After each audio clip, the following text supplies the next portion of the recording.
Welcome to Conquering Your Clownfish, a podcast dedicated to transforming disabilities into special abilities. I'm your host, Brady Murray. All right, we are so excited to welcome our amazing and very special guest, the talented Kennith Thomas. Kenneth comes to you from the East Coast. He has an incredible background in dance, has an incredible story as a father, trusted with a loved one that has special abilities. And he is my dear friend. You can check out Kenny on his Instagram channel. He is an absolute influencer and somebody who is changing the game as it comes to influencing the mind and encouraging people to rise up and become their best selves. So Kenny, welcome to the show, my friend. Brady, I appreciate you having me on, brother. I'm ready to rock and roll. Excited for you, man. Absolutely. So this last year in March, I had the opportunity to be able to meet Kenny for the first time in person when you had the opportunity to come out here to Utah and MC a big Down syndrome event that we had. And so super excited to be able to have you. You're just an incredible individual and inspiration for me. And so I'm excited to be able to hear your story. Yeah, man. Utah is a very interesting state, by the way, so I think that everybody should definitely make a visit to Utah. At some point in their life, you got to get there. Amazing atmosphere, very nice people, good food, by the way, as well, too, So, yeah, man, let's jump in. I mean, like you, raising a child with T21, Down syndrome, for those that don't know what that is, if you're just listening for the first time, Christian was born with that special extra chromosome, right? Normally you get 23 from mom, 23 from dad, but me and my wife, we always say we got a little excited when conceiving him, so we throw in a little extra. That's right. So when Christian was born, that was like really like the shift that started to take place in our life. Prior to the diagnosis, we knew that there was like a 76% chance that he would have Down syndrome. Really? And that came up in the testing beforehand then? Yeah, in the testing beforehand, yeah. And there were some challenges there with the doctors and, some of the things that, we're not necessarily believers in abortion or things like that. Whatever it is that God, has for us, we're going to go and take on that challenge. Like we were made for it. When Christian was finally diagnosed that he had Down syndrome, my wife, she ended up crying. Yeah. And I was the one that said, you know what? It doesn't matter. Like we're gonna make it through, because we didn't know exactly what to expect. And I believe in all relationships, there always has to be that one that's strong. If someone is weak, the other person makes them strong, right? Or makes her strong. That. And so when he was diagnosed, he was born with a rare blood disorder. And that blood disorder, led to Christian actually having to be hospital visits like at least 2 to 3 times a week, where he was, getting poked and getting his blood work drawn to make sure that he didn't have leukemia or any other type of blood cancer. And what happened was when he was born, he had very low platelet counts. So his platelets were in the low like thousands, maybe like 10, 11,000, somewhere around there, where your average human has hundreds of thousands of platelets flowing through their body. So before Christian could actually leave, he was in a NICU for about 10 days, and we had to see if his blood levels can get up to over 53. This is which right was the out number. of the gates when he... Right out the gate. Yep. Yeah, right out the gate. We hit challenges immediately. We didn't even get a chance to hold him when he was born. He went right to the NICU from there. And, we didn't get a chance to hold him for, a couple hours later until after he was born. And then we found out that he had Down syndrome and all those things. But, through it all, through prayer and just having faith and things of that nature, we continue to press forward. And we started learning about the early intervention and things in that nature. But to fast forward a little bit, 14 months into his life, we were at this point, it was the normal thing for us to do, which was going to, the hospital, going to get his blood work done. It was literally in our schedule, 2-3 times a week. This is what we're doing at this particular time. And at that moment, 14 months in, his hematologist, she said that I'd like to get him a second opinion on something, because I saw something in his blood work and I didn't like it. So I'm going to send you guys over to CHOP, which is in Philadelphia Children's Hospital. Yep. And we're thinking that, hey, this is going to be a regular checkup. We made the appointment, but actually in the middle of that, I don't really share this too much, but we had insurance issues in the middle of this. So the thing is that our insurance wasn't taken in Pennsylvania. So we had to take them over, and our particular insurance didn't take. So we had to, get a dispute it just to get him seen at least one time. So once he got seen and it got disputed, once they had him, they had to cover him, right? So at that point in time, we ended up, thinking that we were going to be in there about 45 minutes or so. And our kids, the story goes, I tell everybody this, my kids did well in school that summer. It was the last day of school. Said, okay, cool, we're going to go to Dave & Buster's. But before we do that, we're going to swing by the hospital, get Christian's blood work, and then we're going to Dave & Buster's, right? This is what we're doing. That was the plan. And 45 minutes actually turned into 2 hours. And we're waiting. And the doctor comes back and says, we have to take your son down to the emergency room right away. Oh, man. And we're like, wait, what's going on here, doc? And he's saying to us that, Christian has AMKL, which is leukemia. It's a blood cancer. So we're like, all right, doc, so slow it down. Like, what exactly has to happen? Well, we got to take him down to the emergency room, and we got to operate on him immediately. And if we don't, then, it could end up, pretty worse. So luckily, they caught it, and he went ahead and, had the surgery, had a bone marrow tap and all of that. And it got quite, I don't want to say scary, but concerning in a sense, right? So because you didn't know which way it was going to go. I want to ask, like, this is, you have diagnosis confirmed of Down syndrome. Obviously, that in and of itself can be a very traumatic experience for parents. And then add on top of that, just in these, like, right out of the gates, you have a son that has Down syndrome and has been diagnosed with leukemia. Yep. Talk to me about how you managed through that. How did you get through that? And with Jocelyn, like, how was that for her as well? I grew up with like a huge, faith background, right? And I think that when we're facing challenges in our life and things in that nature, like, nothing is by coincidence. Everything is by design. And I believe that in that moment, it was by design, and I was supposed to go through it. So my mindset was, when we change the mind, we change the game. Let's change this mindset here. Let's not do the woe is me. We're supposed to go through this for some particular reason. Whatever that reason is, let's just go through it. And my mindset at that moment was, okay, set the atmosphere. I tell people this all the time. There's a quote that I live by right now. It's by a guy named Michael Pitts.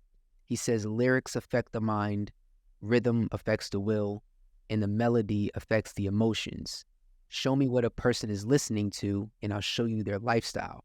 Oh, wow. So I take that, if I wasn't like embedding myself with the right things, feeding myself the right things, putting myself in the right environments, putting myself in the right atmosphere, then my mindset would be different when challenges come.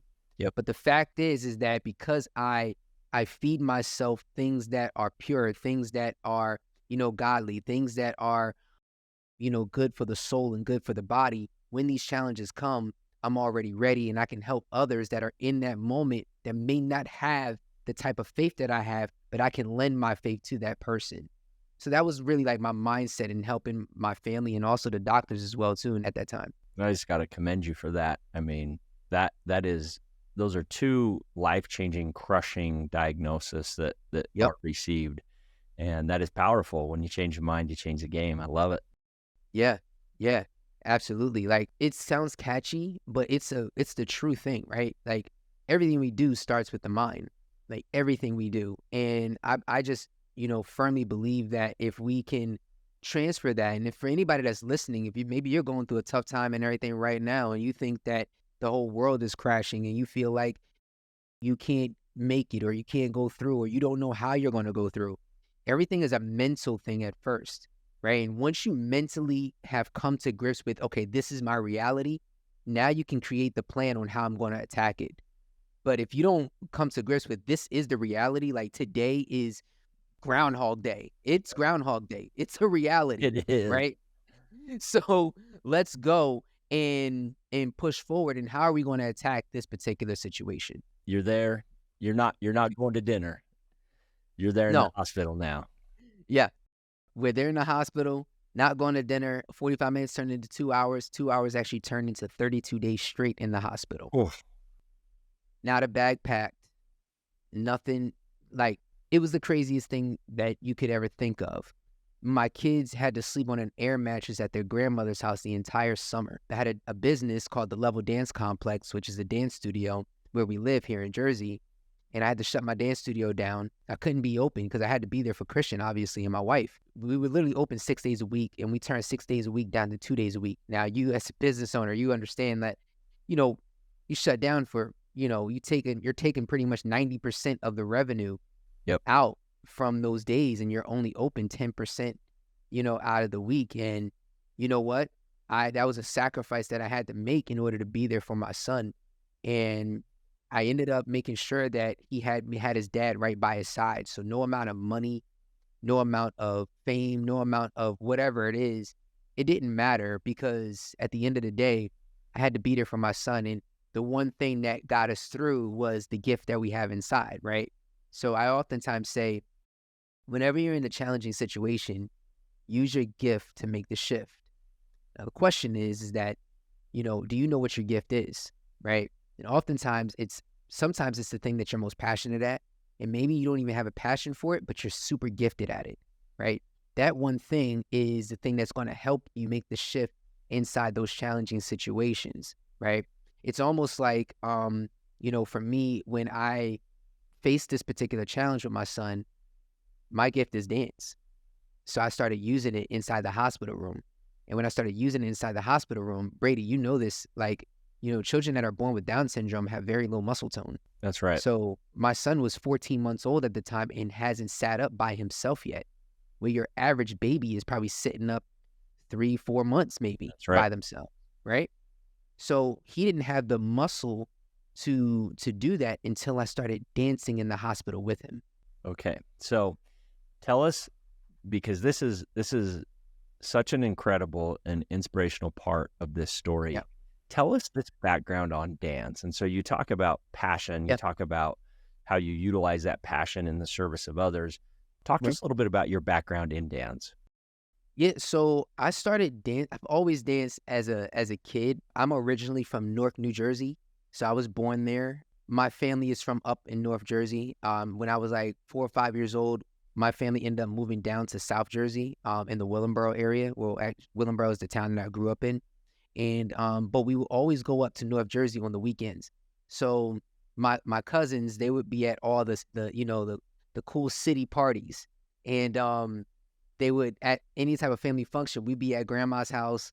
We call it Big Mama, Big Mama's house. We'd be there, and after church, and they would be doing all the cool dances, and I would never dance in front of my cousins. I wouldn't even try because they were so good. So I was kind of intimidated. And they would do all the party dances. And then what I would do is I would see those party dances, and then I would take them down back home where I live, and I would practice them in my room. And eventually, back in the day, we had these teen parties. We had like a club, actually. So we would go to the club. I would start going to the club when I was like 14 years old. I wouldn't recommend kids going to the club now. So I started dancing in the club, in the teen parties. We had this spot called the Milk Bar back then, in also the Matrix, and I would dance at the Matrix and dance in those clubs and dance in those parties, or dance at any school dance. Like, I would be dancing. When I was 19, I was actually going to school to be an architect. So I was in college, 19 years old. My friend Bryce comes down, knocks on my door, and says, I heard you. You dance, and, from around the way, you're at all the parties and stuff, and I'm starting a dance crew. And he said, I wanted to know if you wanted to be a part of it. Now, mind you, Bryce doesn't dance. So I'm like, okay, like I'm down or whatever. He said, no, I'm gonna be the manager, and I'm gonna get a couple guys together, and then we're gonna get down. So I'm like, all right, cool. So we end up actually practicing out of my mom's house on her rug. And if my mom hears this, she knows like we tore her rug up. Hence the term "cut a rug" in dance. We were literally cutting a rug in my mom's living room, practicing for whatever it is that we were practicing for. We would really be practicing just to go battle other teams, and that fueled my passion. We go to Philly for the first time, and when we go there, we see this other team that's there, and we was like, yo, man, we could take them. And at this time, we're just a bunch of freestyling guys. We come out, we start freestyling, we start dancing. They start freestyling, they start dancing, and then they start coming up with routines. And then we start getting shut down. And Brady, when I tell you, like they were shutting us down and shutting us up, we didn't even go back out on the dance floor. It was that bad. It was that bad. It was horrible. It was like, and we start arguing with each other because we're like, yo, you were supposed to do this and you were supposed to do that. Well, how come you didn't go out? So it was either we're going to go back home and practice, or we're going to go out and get better. And what we did was we went back into my mom's living room, back into Bryce's backyard, and we start practicing more and more and more. We come back 3 months later and we get toasted again and again and again and again. But we just kept coming back. Every week we would go back and we would battle this one team. It's almost like playing a video game. You can't get to the next level until you beat this one board. And for me, that fueled me so much that I wanted dance to be the thing that I do for the rest of my life. And I made a career out of it. Yeah. And I ended up, discovering how to, we met some guys, Marcus and Drew, and they mentored us and showed us, hey, we can show y'all the real deal of hip hop and street dance. And they took us under their wing, and the rest is history, man. Like I started dancing under them and, learning how to teach dance, and it made a whole career out of it for 20 years. That's amazing. So what started as just family party, seeing your older cousins doing what they're doing, evolved into something that was more fun, that ultimately evolved into a profession and a passion for you. Yep. Now, fast forward, you're a family man. You've got this dance business. That's how you're supporting your family. And make that connection to what that meant to Christian at this time of his most. Yeah, it was super prominent, I feel, because at that moment, when I started dancing with Christian, he sat up for the first time. I tell people this all the time. If there are people in your life that don't need to be in your life, you got to get rid of them, right? And that included the doctors. I said, listen, I don't want no negativity inside the hospital room. I don't care if you're a nurse, a doctor, a tech. I don't care if you're a tarantula. You come in here, you got to come in here with a positive attitude. In early intervention, you get the PT, you get the OT. In the hospital, they gave musical therapy. So, Brady, they come in with these people that mean well. But in all reality, I'm like, listen, my son is not feeling these ukuleles, and neither am I. So therefore, I dismissed the ukuleles and told the musical therapist that they had to go. And I told my wife to throw in some James Brown and let's go ahead and get busy. And started dancing with Christian. In that first video that we did, we just did it just to let people know that we're going to be okay and everything's all right. Little did I know is that it, got over 10, 15,000 views on our first shot, just throwing it out there. And we ended up on the news, and now we started becoming this family that started inspiring other people through our trial and tribulation, what we were going through. We started inspiring others through dance, and Christian was a huge part of that. And he started to embrace the dancing even more when he started bopping and dancing with me. He just loved it, and I just loved the smile on his face, and I believe that it took his mind off of what was going on as far as the cancer went. No doubt. And so you share that example where he's in the bed, he's not able to even sit up. You start doing some of these moves, you start playing some of this music, and that's part of what fueled him. And there's absolutely a connection to that in the relation to healing and the relation to, in particular, I feel, with individuals with Down syndrome. And so it sounds like he was able to make it through that 32 days in the hospital, correct? Yep. Yeah.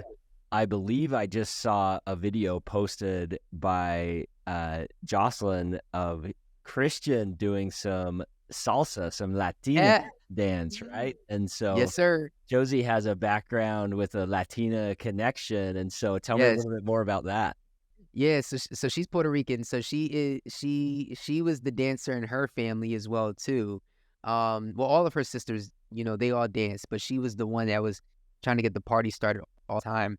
So she loves doing, salsa, bachata, and she started teaching Christian, some of these steps as well. So it was super awesome to see him, developing in enjoying the music and enjoying dancing with his mom. So now we're at the point where dance has been such a pivotal thing in his life where it's helped his mobility so much. Like he's been able to do so much through dance that his mobile skills have improved, tremendously. And as you know, like with that can be a challenge as well too, especially when you have a child with Down syndrome. So we've used dance as a vehicle to help him be more mobile, running, jumping, throwing your hands up, knowing how to point, in getting his coordination in order. So we use dance like almost every day in his life to help him with his coordination. So it's awesome now that he's learning salsa as well too. How old is Christian now? Christian is 6. He's going to be 7 in about 2 months. Wow. No, Yep. no further complications from the leukemia, thankfully. Nope. The remarkable part was that Christian beat cancer in half the time projected.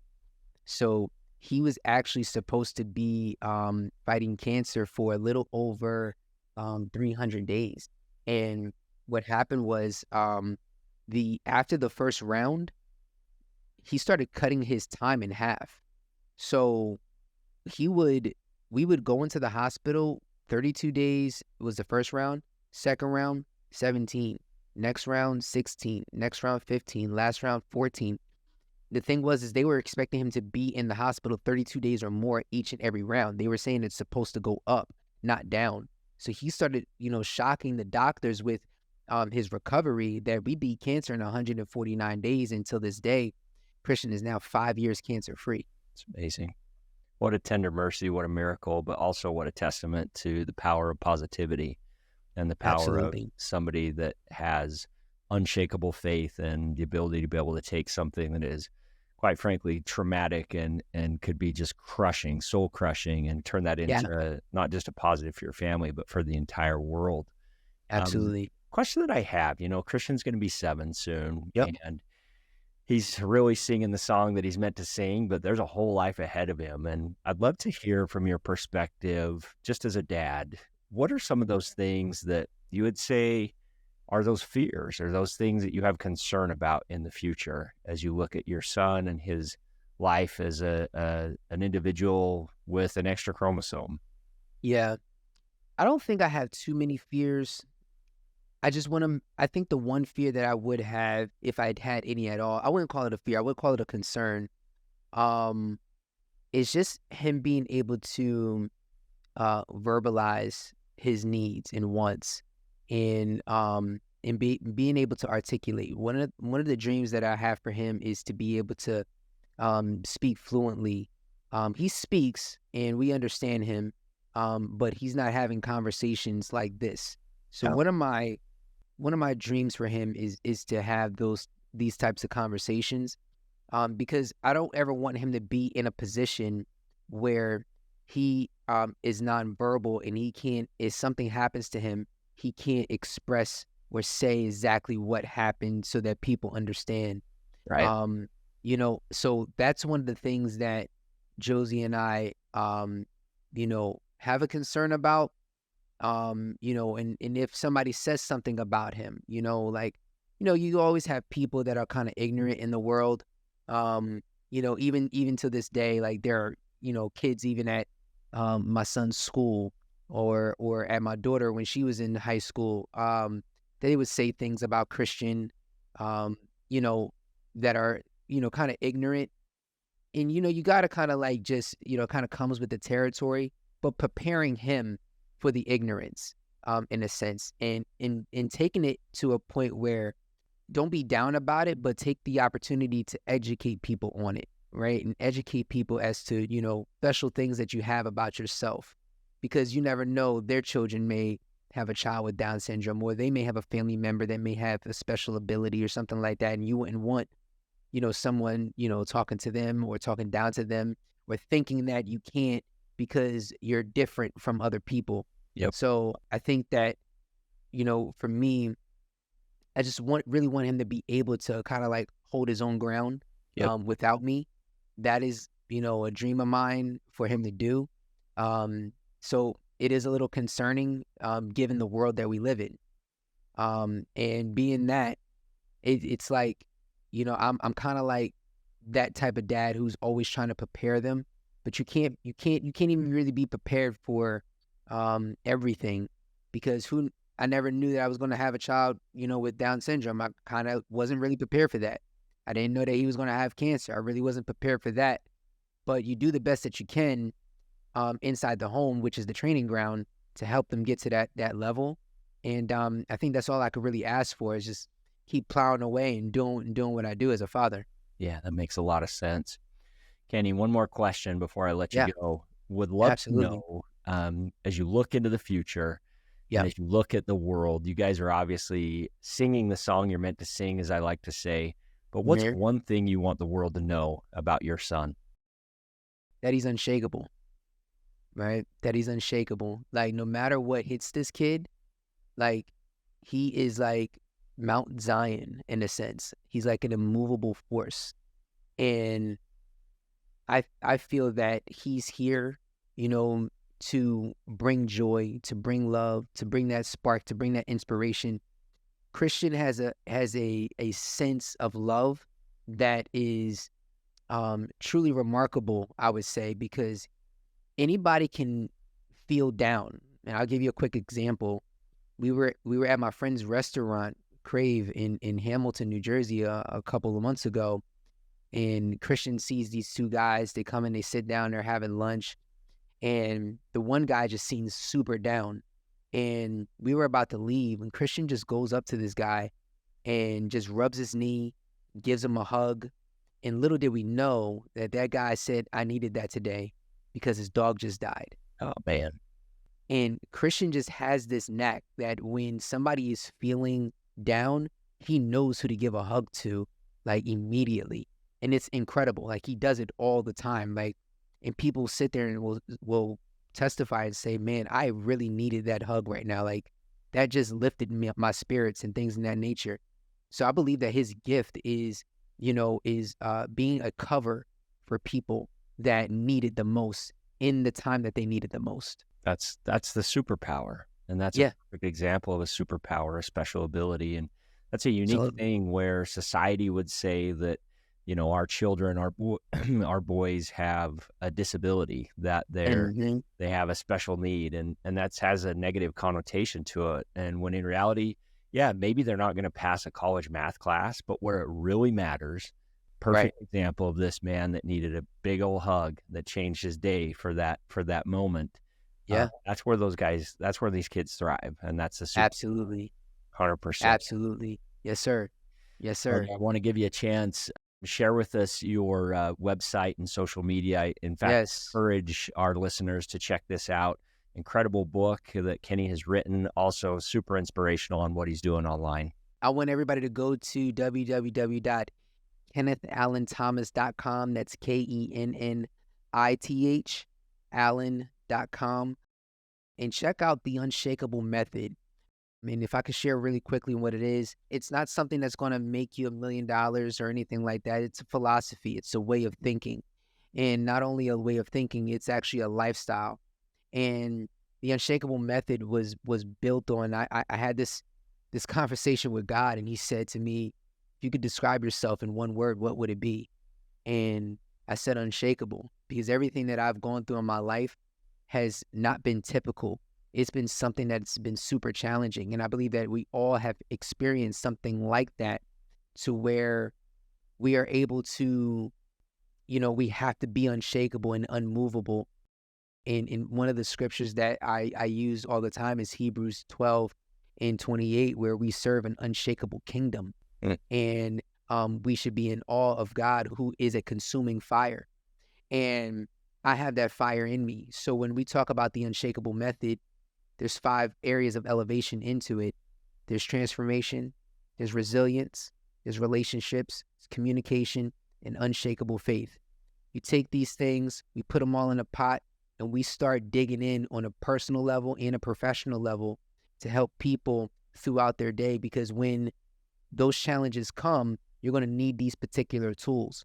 So I developed the Unshakable Method, which was inspired by my son Christian and our challenges in the hospital in our journey through Down syndrome.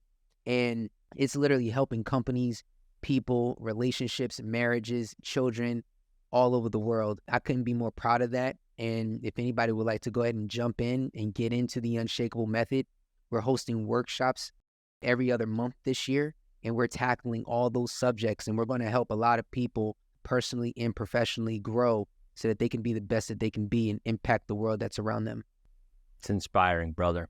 Keep going, Yes, sir. Changing the world one person at a time. Yes, sir. This summer, we got to find a way to get you and the family out to Utah. Yes. We're going to make that happen. I love it. We're going to make that happen. I yes, love sir. it. We'll include Kenny's website and everything that we had covered in the show notes. But Kenny, appreciate you being on the show today. Thanks for listening to this episode of Conquering Your Clownfish. If you liked what we discussed on the podcast today and want to continue the conversation, please visit us at conqueringyourclownfish.com. And please don't forget to subscribe.